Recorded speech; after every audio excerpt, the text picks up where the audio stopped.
Olá, sejam bem-vindos ao primeiro programa Resumo da Semana de 2026. Muito obrigado pela sua companhia.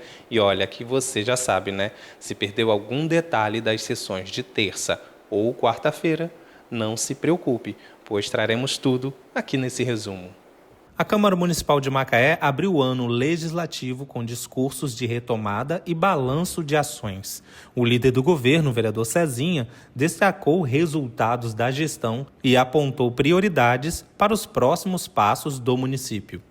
Presidente Alain, demais colegas vereadores, público, é um prazer muito grande a gente falar de coisas boas, né? Ações que vem beneficiando diretamente a população de Macaé.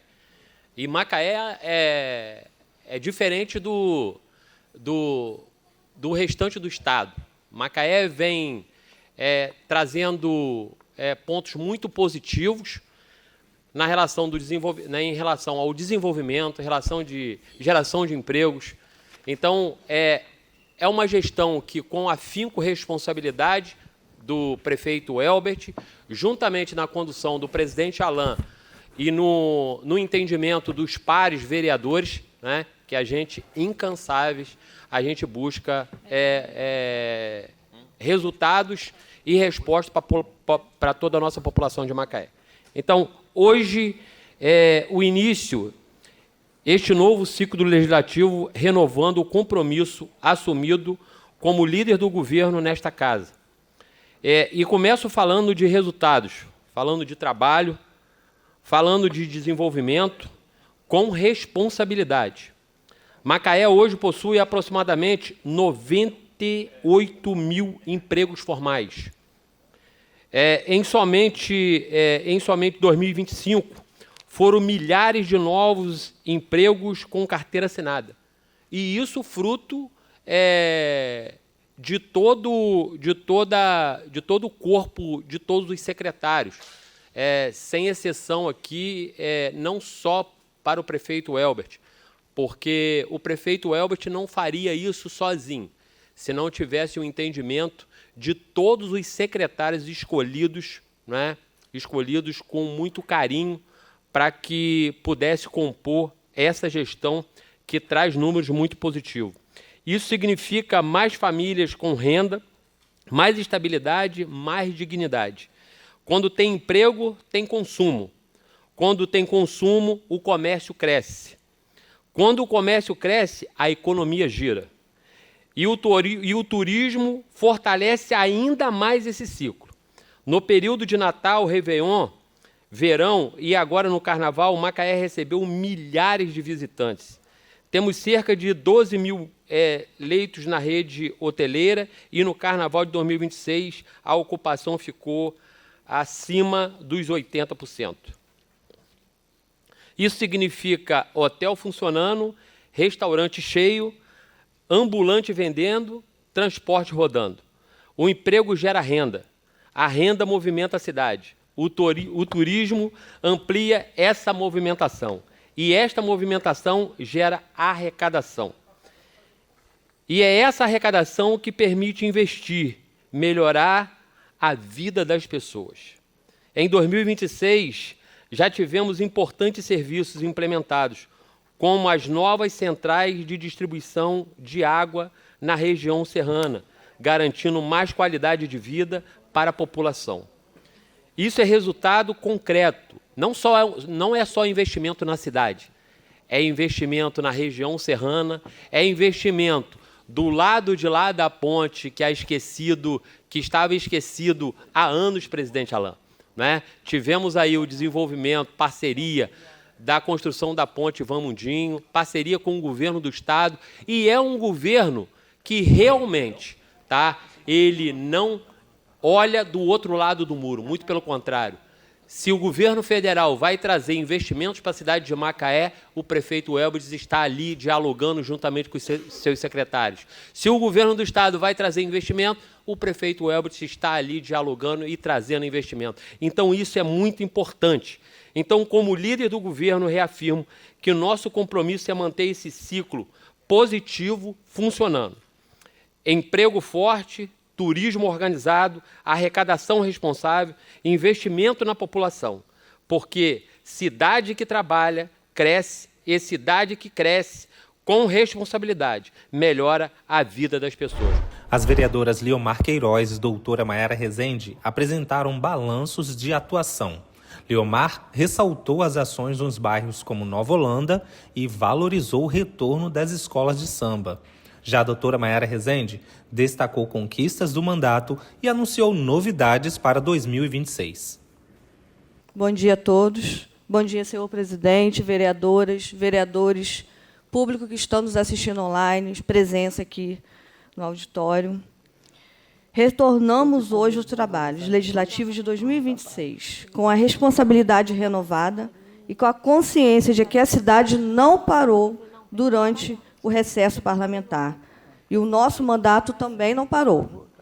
Durante esse período, seguimos ouvindo a população, visitando os bairros, acompanhando demandas e articulando soluções junto ao Executivo. Estivemos acompanhando e articulando importantes demandas para a nossa população. Durante esse período, a gente esteve acompanhando a organização do retorno dos desfiles das escolas de samba, que serão realizados essa semana.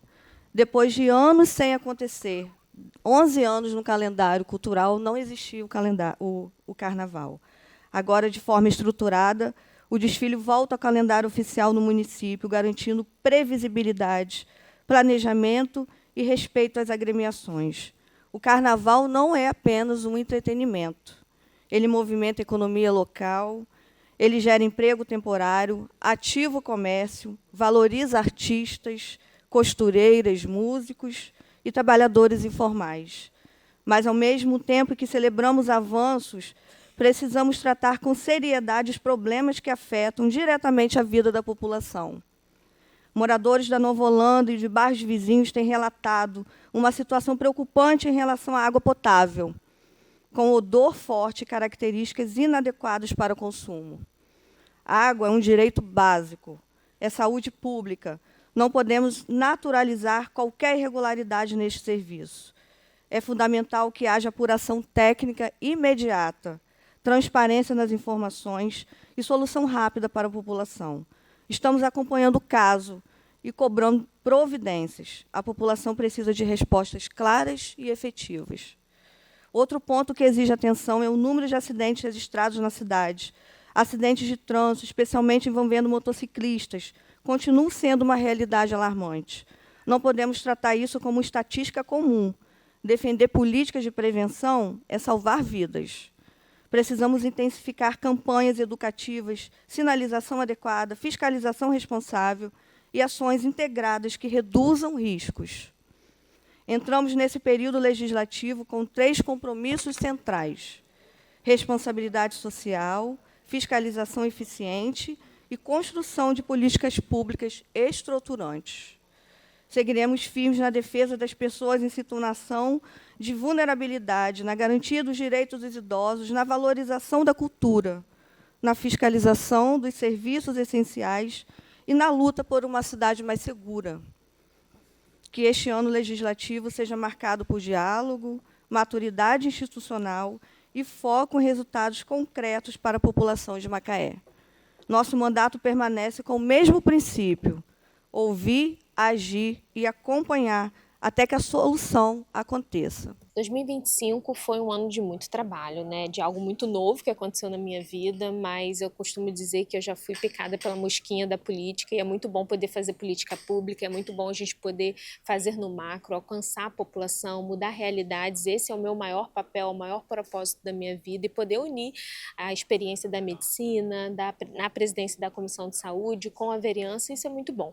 A gente teve no primeiro ano um trabalho muito propositivo, estivemos, né, muito dentro, ouvindo a população e trazendo a população para dentro do nosso mandato, porque é isso, eu sou representante da população. Então eu preciso entender essa dor e trazer para cá e propor ao Executivo soluções para essas dores. Então foi um trabalho muito propositivo e eu já comecei esse ano fazendo os requerimentos de respostas de tudo que a gente fez em 2025. A gente segue acompanhando, a gente não parou, né? As sessões parlamentares pararam, a gente teve um recesso, mas o nosso gabinete não parou, a gente seguiu trabalhando, protocolando já os documentos que agora já começaram a ser lidos, e projetos que estiveram parados nesse período de recesso do ano passado, hoje também já voltaram a ter andamento para a gente ter ainda mais projetos importantes que fazem a diferença na vida da população. E hoje é um dia importante, né? Eu falei aqui na sessão, o dia do retorno da nossa sessão parlamentar, no dia em que a gente comemora 94 anos do direito ao voto, né? Hoje somos 4 mulheres aqui na Câmara Legislativa, eu também sou procuradora da mulher, e hoje a gente tem essa data marcante, que traz uma grande reflexão, que outras mulheres, né, traçaram esse caminho, sofreram, resistiram para que a gente estivesse aqui, e que cabe a nós agora garantir políticas públicas de fortalecimento da mulher, de qualificação, de oportunidade, de proteção, de cuidado. Então eu fico muito feliz, mais um ano de muito trabalho, de muita parceria, de muita escuta ativa para a gente transformar a realidade. A Câmara aprovou um projeto de lei que cria a política municipal de prevenção às doenças ocupacionais dos profissionais da educação. A proposta busca cuidar da saúde dos professores e demais trabalhadores da área. Mais um projeto de lei falando de educação. Na verdade, assim, eu acredito muito que cada vez mais a gente precisa potencializar, cuidar, investir. E investir no profissional de educação, investir em educação e investir no futuro.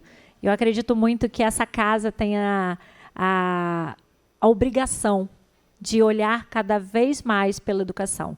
E a educação ela precisa ser olhada com cuidado.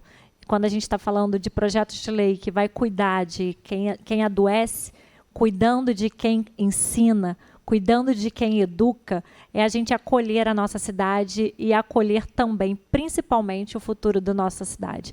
O futuro de Macaé está na mão dos professores, dos profissionais de educação, está na mão da escola, está na mão das famílias. E se nós não fizermos olhar com cuidado e as doenças que são acometidas diariamente, principalmente os profissionais de educação, são doenças, Ricardo, como síndrome de burnout, hoje tem muita síndrome do pânico, a gente tem muito LER, né? Eu acho que é a questão da tendinite. Então, são situações que acometem muito os profissionais de educação. E estar em sala de aula, estar dentro da escola, poucas pessoas sabem dessa realidade. Tico, só quem sabe de uma realidade da escola é quem está dentro da escola. Muitas vezes as pessoas, infelizmente, não conseguem entender a responsabilidade de uma unidade escolar. E o profissional da educação, quando está doente, ele não é cuidado, ele não consegue trabalhar. E essa é uma dos grandes desafios de todo o Brasil e de todas as salas de aula, é fazer com que a educação efetivamente ela funcione. Só que a gente não pode colocar pessoas que vão cuidar doentes. Então, precisa cuidar. A educação, em todos os lugares, está doente. Hoje a gente tem um número muito grande de profissionais adoecidos, por inúmeras razões. E a grande parte e uma dessas inúmeras razões, elas estão atreladas ao adoecimento do profissional. O adoecimento do profissional de quem vai cuidar de sala de aula. A gente sabe o quanto é desgastante para a sala de aula e para dentro de uma escola. Eles recebem, Tico, uma comunidade escolar, são inúmeras famílias.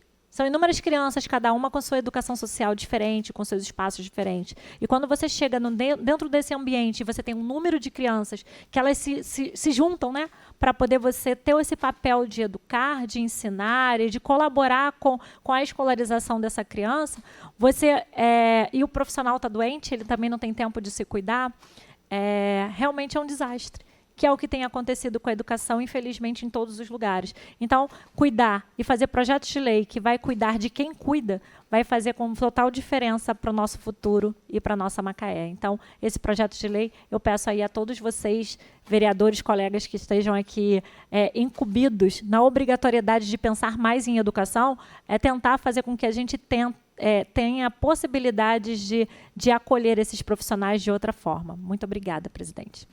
Eu queria falar um pouquinho também aqui dessa matéria. Leandro, é muito importante o que você colocou aqui dentro desse projeto. Eu estava lendo um pouco aqui e vi, né, as doenças que são acometidas e ainda mais outras, né, e a gente poder cuidar do nosso profissional da educação. Você falou sobre a questão de sala de aula e o que nós temos mais visto hoje é os profissionais doentes, né, emocional, físico.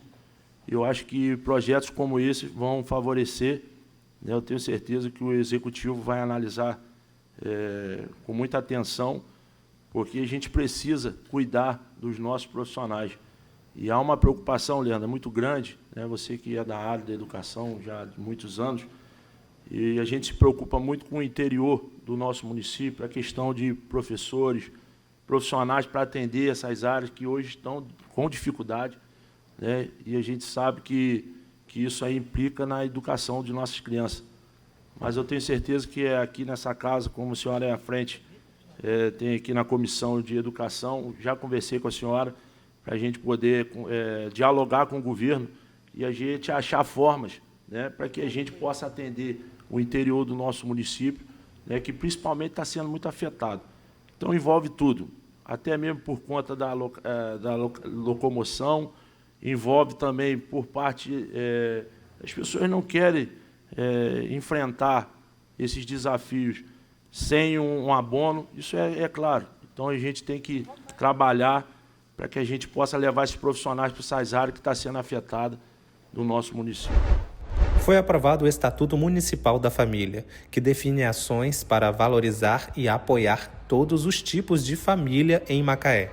A proposta busca acolher de forma ampla e fortalecer os laços familiares no município. Presidente, eu pedi a palavra agora para falar sobre o Estatuto da Família, mas eu já abro a minha fala com o artigo 2º dessa lei que diz: para fins de leis, considera a família a comunidade formada por pessoas unidas por laço afetivo, consanguíneo, afinidade, casamento, união estável ou guarda legal, que se organize com o objetivo de convivência, assistência mútua e desenvolvimento humano. Ou seja, considera justa toda a prova de amor, e a família não é a família tradicional, mas também a família tradicional dentro desse estatuto. E eu quero só levantar que esse projeto de lei é um marco regulatório, onde a gente entrega para a administração pública uma diretriz, onde a gente entende que, quando a gente fala de família, a gente fala de um contexto onde a gente tem diversas áreas de atuação no serviço público. A gente tem assistência social, a gente tem saúde, a gente tem cultura, a gente tem esporte, e esse estatuto, ele vem trazer isso para a gente entender que quando a gente vai fazer um evento esportivo, quando a gente vai fazer um evento social, a gente tem que acolher a família. Muitas das vezes a gente vê que a patologia de algumas crianças ou de alguns idosos, o maior remédio é o acolhimento da família. Então, tão logo a gente normatizar uma espinha dorsal para que dê um norte para a administração pública, para que ela possa ter o mecanismo e incluir a família num contexto geral, em todo o programa que, porventura, o município for fazer, é de suma importância. Então, peço o carinho de todos os parlamentares e entender que isso tem força de lei sim, mas é muito mais para mexer com o coração de todo mundo que mexe com a administração pública, porque a normativa aqui também está para os servidores que, porventura, vão fazer algum atendimento e entender que o acolhimento da família é muito importante. Então, aquele paciente que entra na HPM correndo, assistente social tem que entender que é preponderante também acolher a família, porque a família talvez fique doente mais até do que o próprio doente que está sendo assistido. A vereadora Leandra Lopes, com apoio do vereador Ricardo Salgado, apresentou um projeto que obriga síndicos de condomínios a comunicarem casos de violência doméstica às autoridades. A medida amplia a rede de proteção às mulheres, crianças, idosos e até os animais. Presidente, Leandra, parabéns. Queria ressaltar nesse projeto de lei que fique muito claro. Obviamente, a gente responsabiliza o síndico, mas muito mais do que o síndico é a figura que representa uma comunidade. Então, muito mais profundo do que somente a letra de lei, isso daqui está sendo responsabilizado aquela comunidade, aquele condomínio. Então, que fique muito claro, a responsabilidade dessa lei hoje recai sobre o síndico, porque o síndico representa aquelas pessoas que moram ali. Mas isso pode estender para as pessoas que estão ali. Então, fazendo coro com você, Leandra, entre quatro paredes vale tudo, mas a partir do momento que a gente ouve, já parou de valer. Então, que fique claro para todo mundo que hoje reside em condomínio, O síndico é o nosso representante, mas a gente tem responsabilidade legal e moral de também fazer possíveis denúncias. Porque é muito comum a gente acabar lendo a lei e falar, não, isso é responsabilidade do síndico. Não, isso é responsabilidade de todo mundo. Então é um marco regulatório, sim, e é mais uma lei que eu espero também que o Executivo tenha sensibilidade, que isso não é uma responsabilidade do síndico, mas é muito mais, é uma responsabilidade de uma comunidade que é um organismo vivo e que todos nós podemos deparar com uma situação dessa e a gente não pode ser omisso. Quero só fazer uma contribuição.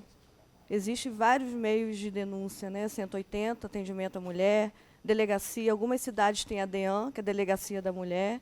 Quem tiver medo, não tiver coragem de denunciar, existem esses meios de comunicação, de fazer essa denúncia para que essa mulher não continue sendo agredida. E para maiores informações, acesse as nossas redes sociais, vai lá, curta, comente, compartilhe e até o próximo programa.